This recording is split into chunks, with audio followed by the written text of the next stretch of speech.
Life, right? I was travelling around in this dodgy camper van through Germany. And it was winter anyway.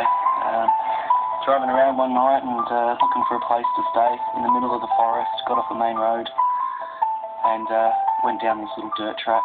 Nothing around, but just thick forest on both sides of the road. When we're driving down this road, the girlfriend at the time, she looked at me. She's gone, "Hey man, I'm not sure about this. It's the type of place where backpackers get murdered." So I looked at her and I went, yeah, that's funny, but funny enough, it was a really scary street. We set up shop and didn't see anyone at all. Not one single car went by, just us and this forest, Right? Anyway, we're getting ready for bed and we heard this noise just outside. And I thought it might have been a fox.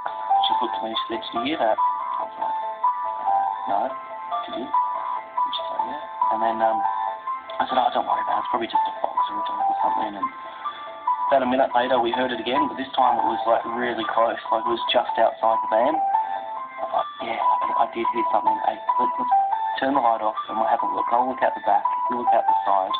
And just tell me if you see anything." So I'm looking out the back. Didn't see anything at all.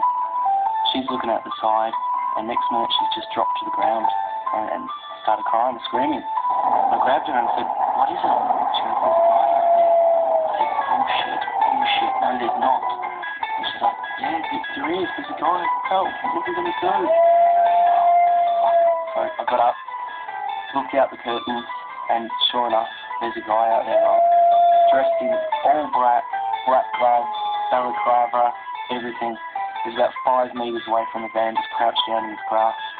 Oh my God, what the hell? Heart was racing, didn't know, it was just so scary seeing someone out there. So I jumped in the front seat, had a hammer in my hand just in case, and she had like a steel rod, and I put the key in the ignition, and it didn't turn over, the car didn't turn over, and I could see this guy in my rear mirror. As I'm turning this bloody ignition, nothing. I could see this guy coming closer towards the van. I see a guy in a balaclava with black gloves on in the forest. Shit, your heart is racing, let me tell you. And I thought I'm going to have to use the camera on him. Finally, the ignition was just kicked over and managed us to drive out of there. And as we did, just saw him, I could still see him in the mirror, just running, running after us. Yeah, that was a pretty scary day actually. That's pretty horrible.